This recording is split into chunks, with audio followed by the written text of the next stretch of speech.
Would you like to go ahead, please? Yep, sure. Thank you very much, Graham. Welcome, everybody. My name is Garry Ford. I'm the Environmental Project Officer for Corsham Town Council. So I'd just like to talk to you a little bit today about what we're doing in Corsham in terms of our environmental activities with the Town Council and with the community, and specifically about an eco fair that we run every year. And we have just last weekend run the eco fair for this year. So a little bit more about running an eco fair and a bit of feedback about what we've just been doing. So to begin with, where exactly is Corsham? I grew up in South Somerset and I had absolutely no idea where Corsham is until I came to start working here. So Corsham is in North Wiltshire. It's halfway, well, it's kind of between Swindon and between Bath. Apparently, some people refer to Corsham as Little Bath. I can only assume those are people who've never been to Bath or actually been to Corsham, because it's nothing like Bath, I think. But there you go. And what exactly? So yeah, so we're in North Wiltshire, like I said, and we're very much on the border of the Cotswolds. So if you just go out of Corsham, it's like one step out of Corsham, you're into the Cotswolds. So the Cotswolds border right onto the parish of Corsham. And this is where we are. So what is Corsham famous for, So what is Corsham about? Well, peacocks mainly. So if you come to Corsham, you will find these birds walking around pretty much everywhere. They feel like they own the place, to be honest with you. If you come to Corsham and you don't see a peacock, you're either very lucky or very unlucky, depending on your thoughts and feelings about peacocks. We are also a famous film location. So, for example, this is Poldark, which was filmed here a few years ago, of course. And the building in the background there is actually the town hall building. So apparently Corsham is a very good substitute for 18th century Cornwall. And very recently, we've actually had the TV program, The Rivals, filmed here. This was last year that they filmed this TV show called The Rivals. So apparently Corsham is also a great substitute for the 1980s. So a little bit more about Corsham Town Council. So we're a parish of about 15,000 people. We're a market town with surrounding villages. We have 18 councillors, although we're about to lose a couple next week due to election because a few are standing down. We have 16 staff as a town council. Makes a mix of full-time staff and part-time staff. We have kind of like two groups. There's the groups that's in the office, and then we have a grounds team that go out and look after all the outdoor spaces that we manage. In 2019, the town council declared a climate emergency, which led to the position of my role, the hiring of my role, for example, and the activities that I'm going to explain a bit more in this presentation. And we aim as a town council to be net zero by 2030. And I just want to be clear that it's only the town council that we're looking to be net zero by 2030. We have got no kind of delusions to make Corsham itself net zero by 2030. We don't have the resources, we don't have the authority to make the parish net zero by 2030, but we can do that for the town council. So that is what our primary aim is in terms of responding to the climate emergency.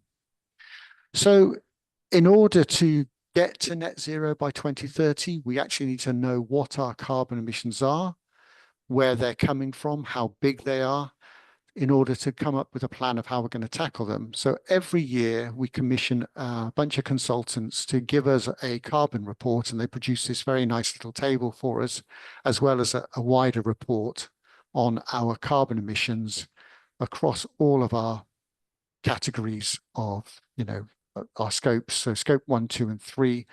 Originally, we didn't include scope 3 in our calculations, but we've done that for the last couple of years. So we've had to kind of reset the baseline a little bit for the last couple of years when we included scope 3. So scope 3 is kind of like all the kind of goods and services that we buy in. Scope 1 is our direct emissions, and scope 2 is like electricity and energy that we bring in, if anybody didn't know what scopes were.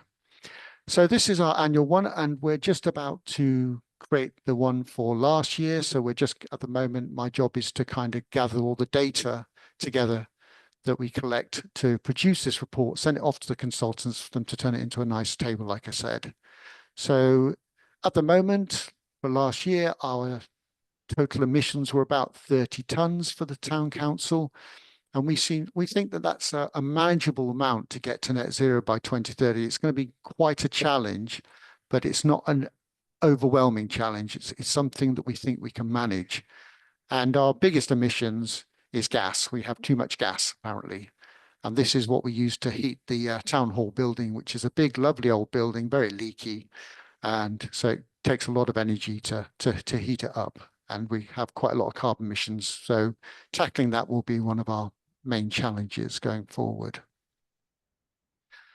So from our carbon footprint report, we then have to look at like creating our climate action plan for how we're going to tackle those carbon emissions. And also, we'd also like to engage with the wider community as well. So we're going to do a climate action plan that not only just focuses on tackling our climate emissions, but also focuses on engaging with the community to help them to respond to these crises of climate change and also biodiversity loss that we're currently facing. So we have a climate action plan. It has 50 activities in it at the moment.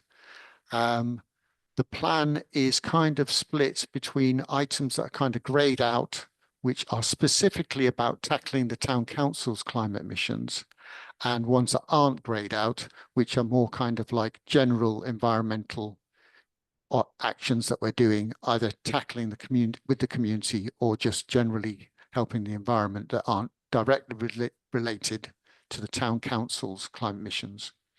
The problem I've always had with climate action plans is it's very, very difficult to see usually what progress you're making and whether that progress is actually on track to where you need to be or not. I've looked at lots of climate action plans and they're very good at saying what they've done and what they've achieved, but it's quite difficult sometimes to see whether or not that's actually what they were supposed to achieve. So for example, you'll see one where someone will say, we've installed 1,000 solar panels, and you go, oh, well, that's great. But you don't know if they were planning to have actually installed 10,000 solar panels or 100 solar panels. So you don't know if it's actually that great or not. So what I'm trying to do with ours is try to include as much information against each of the actions to actually show where we think we are compared to where we need to be. And we're also using the RAG system, of course, the red, amber, green. So red is we're nowhere near on track. Green is we think we're on track and we're going to achieve what we're going to achieve. And amber is where we're working on something, but we're not sure if we are going to actually achieve what we're trying to achieve, or if we think we're probably not going to achieve it. So I've just got some examples that I pulled from our climate action plan on the screen. So the town hall is the biggest source of our emissions. So for 23-24, the emissions totaled 16 tons with all of our energy use in the town hall. And we're trying to get that down to 12 tons for this year, 4 tons by 2027 and 1 ton by 2030, which is a major, major ask. That's why this is amber. We're working very hard on it, but whether we'll achieve it or not is still very much up in the air. And what we've done very recently is we've installed secondary glazing for all of the town hall windows last year. Now, since we've done that, our energy use has actually gone up. So that's a bit of a head scratcher that we're kind of like trying to still work out what is going on there. So even when you do make these changes, it's not necessarily going to result in the carbon savings that you expect. So this is also like, part of the challenge that we're facing.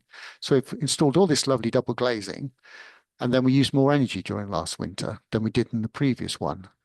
But I have to say that, there are a lot of other benefits we've been getting. So, for example, we're now a much quieter building, so we're not getting so much outside noise. So especially this time of the year when the peacocks are in their mating season, they're being incredibly noisy. So it's a bit more quieter now that we've got our double glazing installed. And if you ever heard a noisy mating peacock, it sounds a bit like an air horn crossed with a kazoo. It's an incredible noise.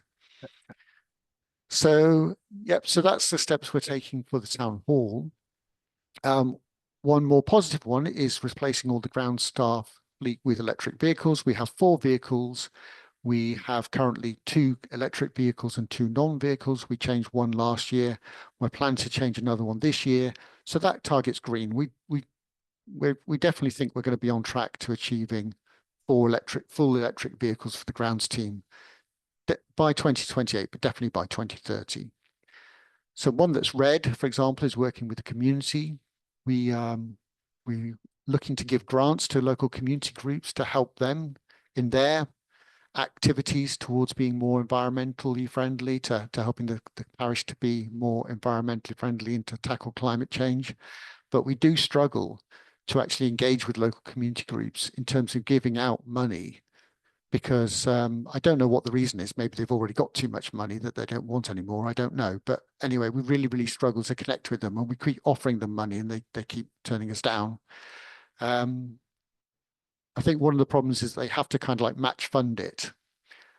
So they think maybe that's a bit difficult for them to match fund any money that we give to them. And it's not a huge amount of money. And anyway, we're talking like hundreds of pounds that we're looking to help support local groups. But we'll keep plugging away and keep trying to promote it and see, and hopefully we'll start to get some money out into the community to help them to like tackle climate and biodiversity issues. And another activity that we do, and a little bit more about this later on, is we hold, like I said, the annual Corsham Eco Fair. And this is on target. We've held one every year for about 4 or 5 years now. The first couple were run by my predecessor, and I just run the last 2. So I ran the one last year, which was my first one. And like I said, we just held one last weekend, which was my second one.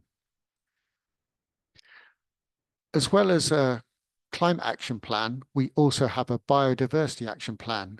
Although the picture there's not much action happening because we like to take a break every now and again from all the hard work, especially when the weather's like this. So we're also looking to tackle the nature crisis as well as tackling the climate crisis. So we have a biodiversity action plan, which was produced for us a few years ago by some consultants. And what we've done is taken that biodiversity action report that they gave us, and we've created 10 objectives from it. We're not monitoring biodiversity in Corsham. We don't have the resources, we don't have the skills to do that kind of thing. So all we can do, I feel, is have objectives to deliver more kind of like activities that we think would result in more biodiversity for Corsham. So for example, planting more trees, putting in some wildflower ponds, that kind of thing. So we think if we achieve these 10 objectives, then that will aid biodiversity in Corsham. And this will mean that we have delivered, in effect, our biodiversity action plan. And we're kind of progressing with it. We are doing quite a lot of activities, and this is fantastic community engagement that we're doing here. So it's a great opportunity to engage with just volunteers, but also with local organizations as well. So in the top left-hand picture, as I'm looking at it, we've got like a dead hedge there that the volunteers are helping us to put together in our nature area. Next to that, we've got some people in high-vis vests. That is a group planting a community orchard for us. And that group there is from a local food processing company. And they actually paid for the trees for us and then planted them for us. So that was fantastic. That was great.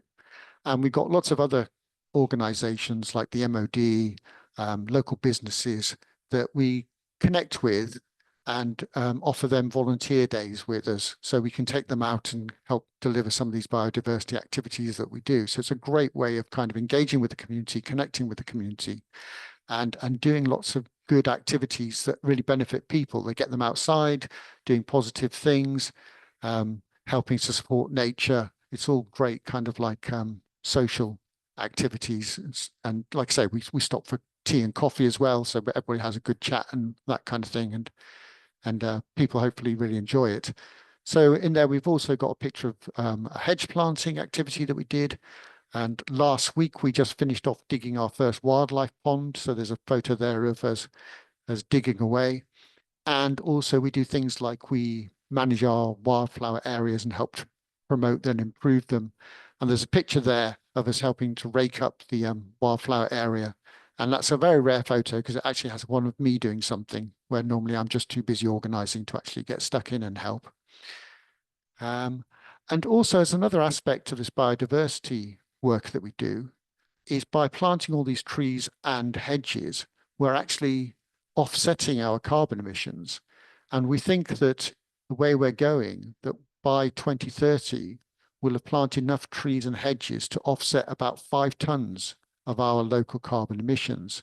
And this is essential if we are actually going to get to net zero as a town council. And so we're tracking this by having a stock taking list. So we have a spreadsheet where we're tracking all of the trees we planted, all of the hedgerows we planted.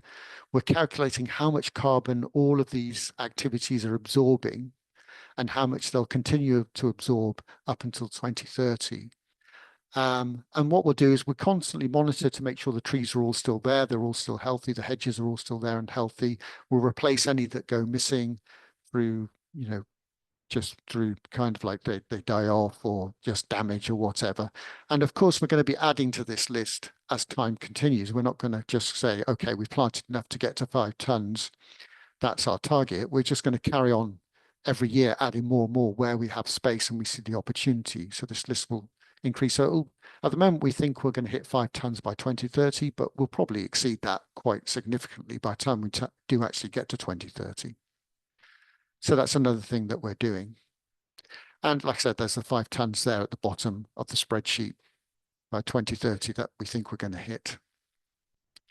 So we're tracking this so here's a handy graph that shows where we are when we get to net zero. So we take the report, the carbon report every year, and our biodiversity activities, and gives us an actual amount of carbon that we're emitting, net carbon that we're emitting as a town council each year.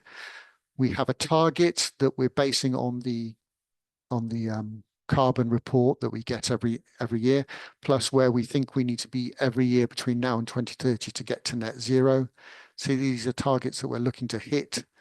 At the moment, we're saying that we're doing pretty well, that we're actually ahead of our target, but we know full well that, it's going to get much, much harder going forward because every carbon we're going to save from now on is going to be much harder to save.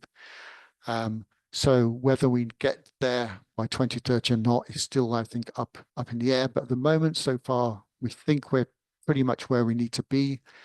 There's going to be some big changes that need to happen in the next few years in a very short period of time. We need to do some major decarbonising of the town hall. We need to get rid of the gas boilers, for example. These things are in our hands, but whether or not we can get funding to make it happen or not is still, that's uncertain. And there are other things that are not in our hands. So, for example, we can encourage staff to move to electric vehicles, but we can't force anybody to change from their petrol vehicle to electric vehicle. So in order to hit our commuting reduction targets, we're going to be relying on staff naturally progressing to lower carbon forms of transport. So those are the things that are out of our hands, but we're hoping that we're going to be able to deliver as well. Like I say, at the moment, so far, we think we're pretty good. So apart from tackling the town council, like I say, we'd like to engage with our community, and we're looking to engage in our community in a number of ways. So, for example, we have an active travel group that we help run. The active travel group like to talk a lot about active travel, and boy, do they like to talk a lot about active travel, but every now and again, we actually do something. So next month, I'm just saying we're not in May yet. So next month, we're looking to have our first Corsham family bike ride. So what we're looking to do is do a guided bike ride around Corsham with family groups, with old people, young people, anyone who isn't that kind of confident potentially on bicycles, to kind of show them where the best routes to cycle around Corsham are, to kind of encourage people to be more on bikes, to do more active travel, maybe leave the car at home, maybe travel by bike to school, that kind of thing. So we thought we'd try this event, we'd advertise it, see how we get on. We would like to get 50 people and we've so far sold 60 tickets to this event. So it looks like it's going to be quite successful. We just hope that the weather's going to be nice and all the people that have signed up actually do turn up on the day. But we'll see how it goes. It's our first one, so we're just going to try it and see. We also have a bus group that we look to support to encourage people to use public transport, to move from cars to lower carbon forms of transport. And we just very recently created this bus leaflet to give to people in the community to help people to kind of like encourage them to use buses more. The map on the right is a little bit misleading because it seems to suggest that Corsham is some kind of like central hub for this major bus network in North Wiltshire, where in fact that's not the case. In fact, a lot of those bus routes, you'd be lucky to find a bus once a day on them. But, you know, anything that shows people that there are bus routes out there and that people can take buses instead of using the car is hopefully going to encourage people to do that. And the bus group do other things as well. So the bus group at the moment are looking at improving the timetable. We're looking to add Saturday afternoon services to the town bus in Corsham. We're looking to improve the bus stops in Corsham. In fact, we were just asked by Wiltshire Council to do a survey of the bus stops and to highlight any missing bus stops in Corsham. And we sent them a huge report highlighting like all these missing bus stops where there was no bus stop, but people were using the bus. And then a week later, the bus company sent a message out telling people not to get on buses where there weren't bus stops. So obviously we're having an impact there. And we're also looking to introduce electronic bus signs in our main bus stops in the town centre as well. So there's quite a few activities that the bus group are doing. And that's quite a new group that's got set up about a year ago. And they're being very productive and very successful, I think, in improving and promoting bus services around Corsham. And of course, we run the Eco Fair. So this is an annual event that we run as a town council for the community and with the community to kind of help encourage the community to be more environmentally friendly and to consider the environment more. And like I said, we just held it last weekend. We got a bit lucky because it started raining exactly at 10 o'clock in the morning when the fair started, but it lasted 2 minutes and then the sun came out. So it was great. So to run an eco fair, what do we do? How do we do it? First of all, we need to find a location for it. We're very fortunate that we're in a town, so we don't have to have it in a muddy field like Glastonbury. So we tend to hold it in 3 locations. We hold it in the town, the main high street, which is a pedestrian area of the high street. We hold it in a car park of the local business hub, and we also hold it at the local arts centre, the Pound Arts Centre as well. So we've got 3 locations that we can use for running an eco fair. Permissions to hold an eco fair, you need to get permissions. Unfortunately, you can't just go off and run it yourself. So you need to go and talk to the local police. You have to go talk to Wiltshire Council in our case, because Wiltshire Council won't let you hold events without them knowing about them and saying that you can have them, even if they're in your town and they never get involved. But there you go.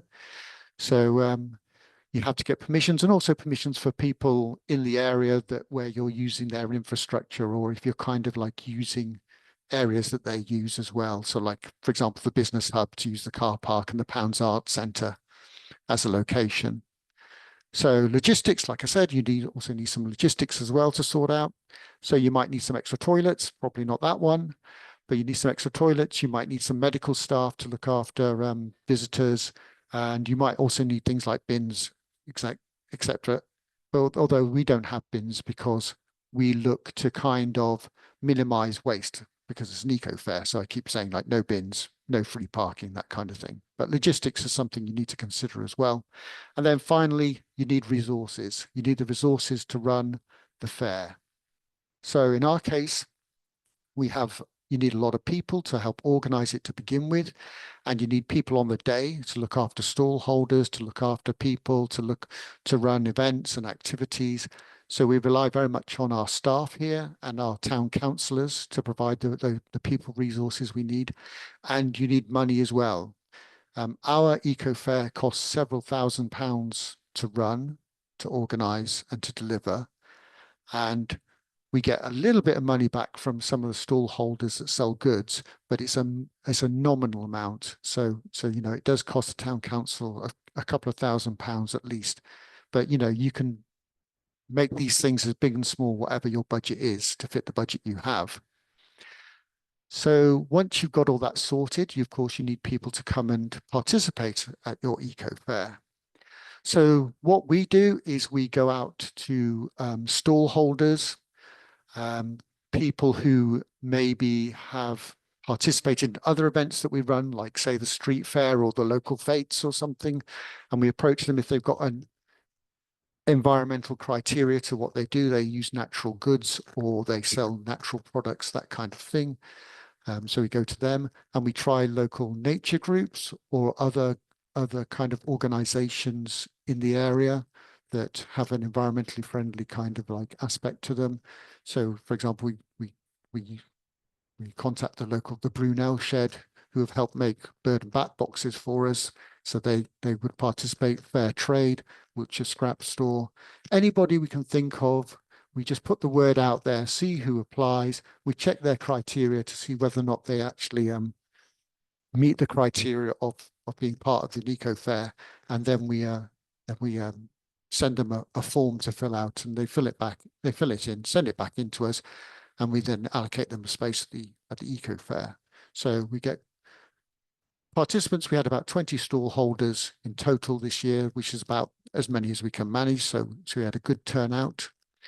As well as participants, we look to kind of organize a few activities and giveaways to kind of encourage people to come to the eco fair as well for other things, not just because there's stalls there giving environmental information or selling environmental goods.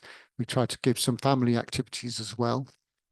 So what we did this year is at the art centre, we had a whole range of kind of like arts and craft activities with some local artists. We also provided some bird boxes for families to decorate. So the children painted the bird boxes for us, and then we'll take those bird boxes and we're going to put them up around the parish. And we also gave away packs of free seeds. There was a repair cafe, free wildflower seeds for people to take away and put in their garden or wherever. And quite randomly this year, we were given hundreds and hundreds of free towels because we've got quite a good connection with a local major laundrette that services all of the big hotels around the area. And they had all these towels that were going spare because they were doing a changeover. And they said, would you like some towels? And we said, yeah, great. We'll give them reuse, recycle, that kind of message at the eco fair. That'd be great. And they turned up with 4 of these massive cages of them. And in fact, we had to turn 2 more down because we just didn't have space for them. So we had free towels this time. So it's kind of a random thing that we were doing this year at the eco fair. One of the things we did last year was we showed at the art centre, we showed a whole load of like eco films. So like a little montage of these short eco films. And we got the local schools to also create some eco films for us as well to share. And I'm going to show you a video that one of them produced. Now, I'm aware that when you show videos on these Zoom kind of like calls, there's always like a hit and miss whether the sound actually works or whether the video actually plays or not. So you'll have to bear with me if it works or not. So I'm going to try it. The video comes with subtitles. So if anybody struggles, I mean, the sound kind of goes up and down a bit anyway, even when it works properly. But if anybody struggles with the Wiltshire accent, don't worry, there's subtitles, so it should be okay for you.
Hopefully the sound worked okay for everyone there. Yeah, so that's what we did last year. We did all these eco films. We should have done that again this year because we had a better space in the town in the arts centre to show the films. But it was a bit of a faff doing it last year, so I kind of like stepped away from it a bit this year. Didn't think about it. So once you've got everything all lined up, the next thing you need to do is you need to promote your eco fair. So we do this however we can, really. I mean, we send it out to email groups, we talk to local businesses, we use social media, we put posters up everywhere that we can think of in shop windows around town.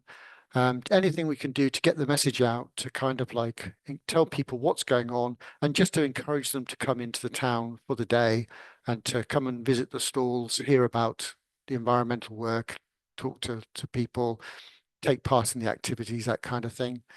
And there's just a sample of the posters that we created and that we shared with our community to get people to come along to the eco fair. And these are some photos from the day itself that we had last, like I say, on Saturday. It was very successful. We had a really good turnout, lots of people, lots of good feedback from people as well on the day. So yeah, all in all, I think it was another big successful event that we run that was a real benefit to the town, of Corsham, brought a lot of people into the area as well to come and see a little bit more about the town as well as just visiting the eco fair. So feedback, we got some feedback from last year. It's always good to get some good feedback to see what it is that you've done that worked, and to kind of gauge how successful the eco fair was. We should really do a lot more of this. We should probably talk to a lot more with the community about, what their thoughts are and feelings are when it comes to environmental work, and get some feedback that way. But still kind of struggling with that aspect a little bit.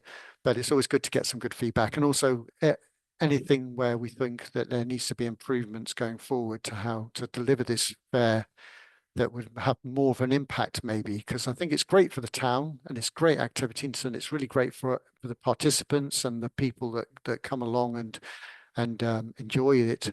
But how much of a kind of like a impact it's having from an environmental point of view, that's very hard to gauge, I think. But as long as it's being successful, then it's a good thing.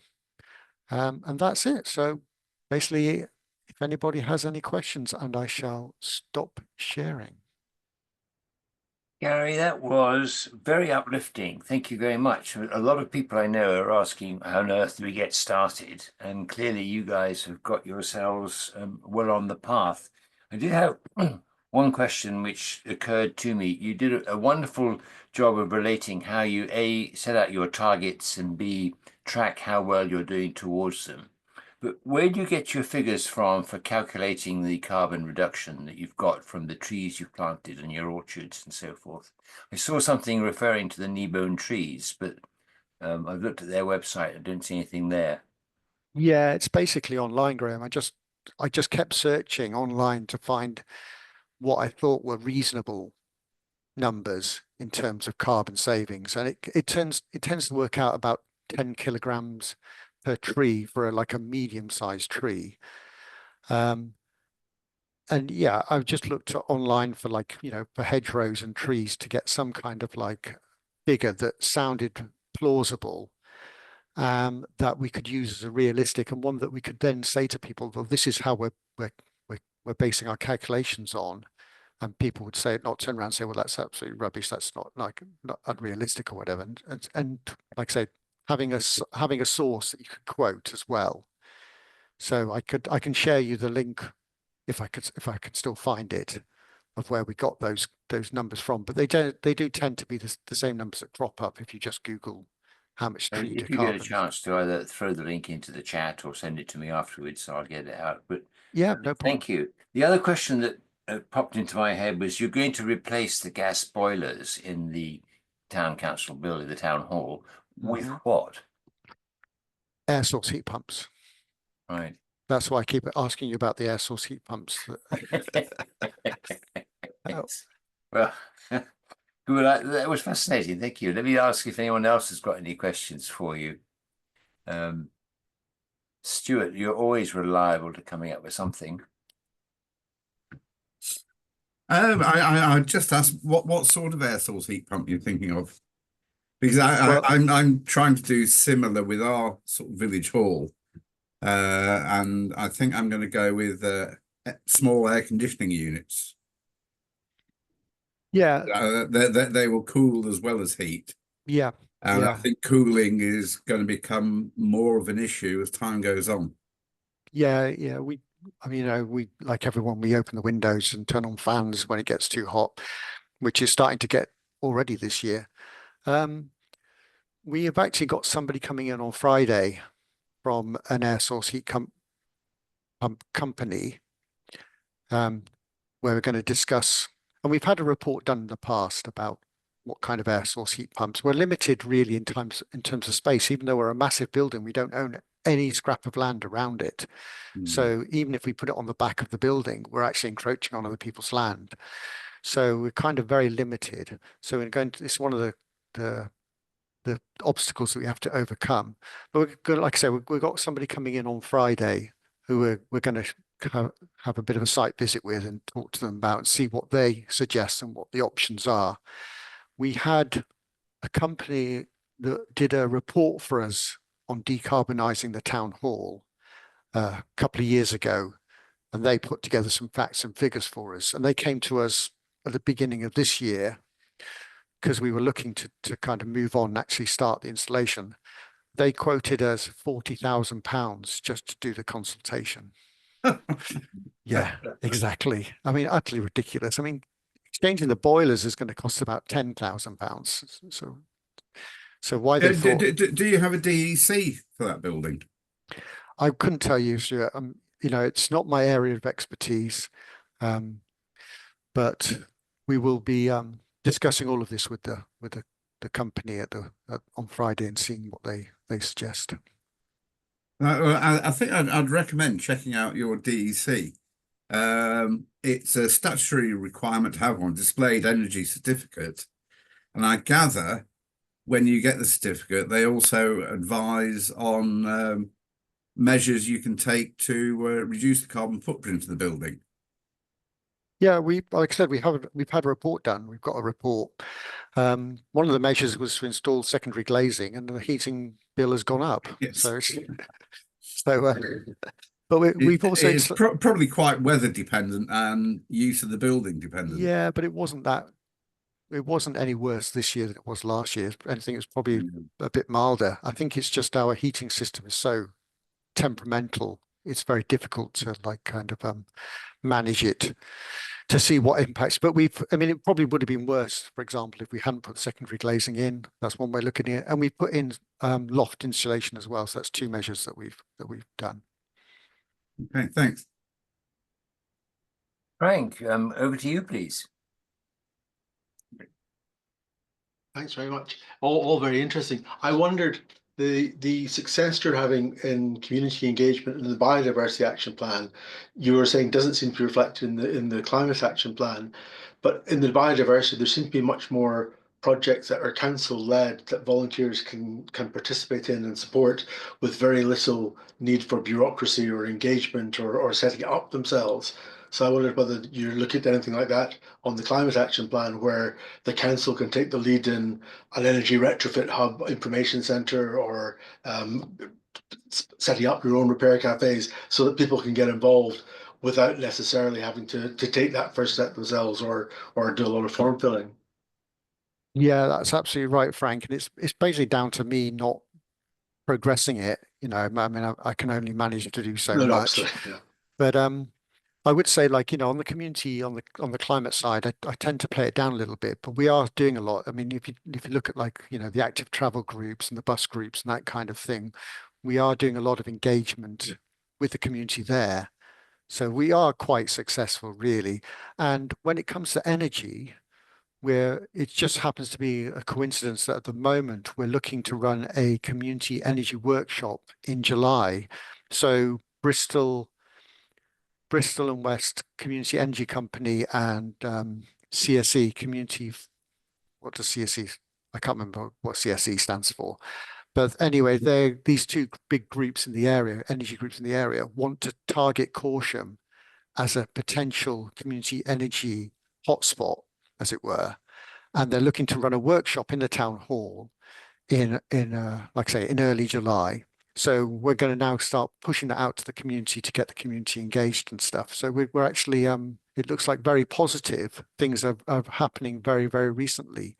And they came to us and had a meeting with us last week, and we said, like, well, come to the town hall. It's a fantastic venue for holding these kind of things. And they said, oh yeah, okay. And they've engaged with us to kind of like who to go out to in the community to start targeting for these schemes. So we are progressing. Things are moving. Actually, really surprisingly, really right now, they're really moving quite fast. So that's great. The other one I wondered is I came into this group now up in Scotland, so I'm very always grateful that you let me join in. I came into the group originally because of the Green Toolkit, and I wondered whether you're using it or using anything else to try and gauge what is the community uptake or the individual participation.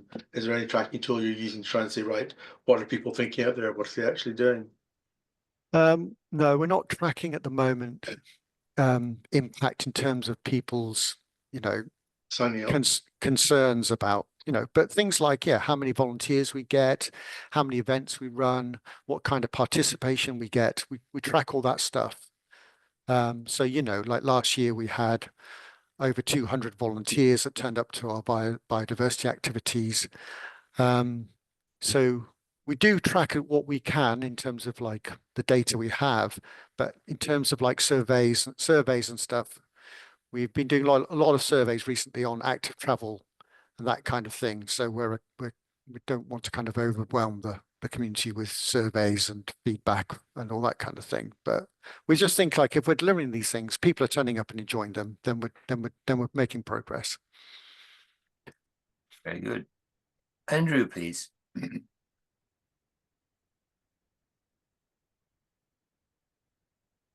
My audio.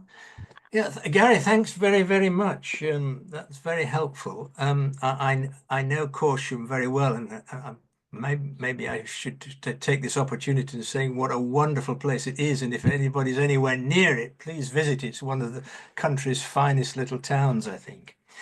But Gary, you've got a lot of new development around. And have you had any success at all in persuading developers and your planning authority to use higher insulation standards than the absolute minimum that they have to?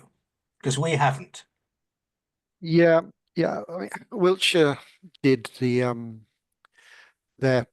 local neighbourhood plan recently, consultation last year, where they were going to say like all new housing developments had to be A standard in terms of insulation and renewable energy. At the moment in Corsham, there isn't any building going on. We've got no house building going on in Corsham at all in terms of like anything major. There might be a few extensions going up and maybe a house here or there, but there's no big. There's ones being planned, of course, like everywhere. But at the moment, there's no big housing estates actually being built, and there haven't been for like a year or two. In our neighbourhood plan, we definitely emphasize it and we say that, but we don't have the authority to implement it. That's the problem. Yeah. There's a local retirement building that wants to go up in one of these, in one of the areas just on the edge of the parish, and we're engaging with them quite a lot and insisting that they introduce the best like insulation measures and make it as environmentally friendly as possible. And they're very positive and they're very responsive in terms of incorporating as much measures as possible. So we're getting lots of positive feedback, but there's nothing actually happening right now that we can point to and say, oh yes, these houses are being built with solar panels on them and A-rated insulation, because there's actually nothing going on at the moment. Yeah. Same story with us. Well, I'm not now talking about Box in particular. I'm talking about Martock down in Somerset, where I've been involved in the neighbourhood plan. But it's very, very difficult to persuade people to do more than the absolute minimum. That's what we've found. Yeah, that's why you need to set the minimum to be like the maximum sort of thing. Yeah, the trouble is the absolute minimum is set by government, and so we're stuck until they raise it. I know they keep saying that they're going to mandate for like I solar know. panels on new building and all that kind of stuff, Yeah. but they just never seem to get round to it for some reason. No, I that's can't exactly think why. Yeah. Yeah. Thank you. Joanne, please. Yes, I know it's not in your remit, but I just wondered, do you have much engagement with the smaller parish councils around you? We try to. When I first started this job, I've been in this job for about 18 months now.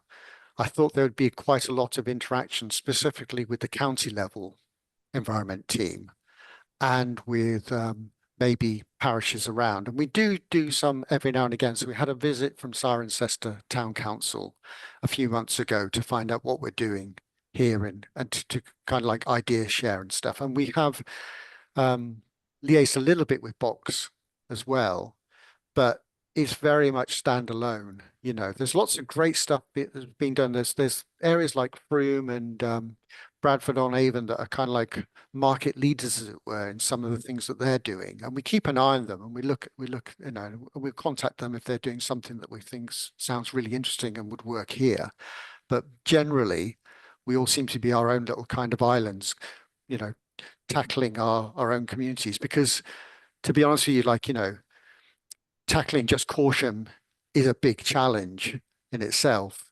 Liaising with other parish councils might be useful, but we find that we can kind of crack on with it ourselves. And like I say, if there's a chance and opportunity, we do, but generally we're just kind of focusing on our own areas. No, I was just thinking from the small person's point of view, because we're a very small parish council, very close to Henley, which obviously is a town. And so I know they have eco fairs and all sorts of things, but you know, as a small parish council, it would be so much easier if we could actually say, can we, you know, can we be included? Can we sort of have some of your input or your expertise? And it's not always, you know, it's I just wondered if you had that sort of relationship with some of the smaller councils next to you, not town councils, but whether they'd actually come to you and said, you know, can we be, you know, have a stall or something, or, you know, to try and engage their own people, because obviously people, their residents probably come to Corsham to shop and things. Yeah, no, we're always open to helping. And if if anybody contacts us and asks for our help, absolutely, we'll go out there. I mean, we get contacts from groups constantly, and we go and help them. So, for example, you know, we'll go and give a talk to the Women's Institute, that kind of thing. Local, like, you know, the villages, we work closely with the councillors of the local villages. So we have a village called Neston. We planted a community orchard in Neston very recently, and we put articles into their monthly newsletter, that kind of thing. And other villages around will get in touch with them as and when. But if they come to us and ask for help, we absolutely will help them any way we can. Yeah, no, it's interesting to know that, because obviously we haven't got an environment group at the moment, and I was really want to set one up, and that's why I've been coming to these talks. But it's just that initial step of trying to sort of put your head above the parapet and get people involved, and obviously if the local town council sort of have got that expertise, it might be something that we could sort of piggyback on.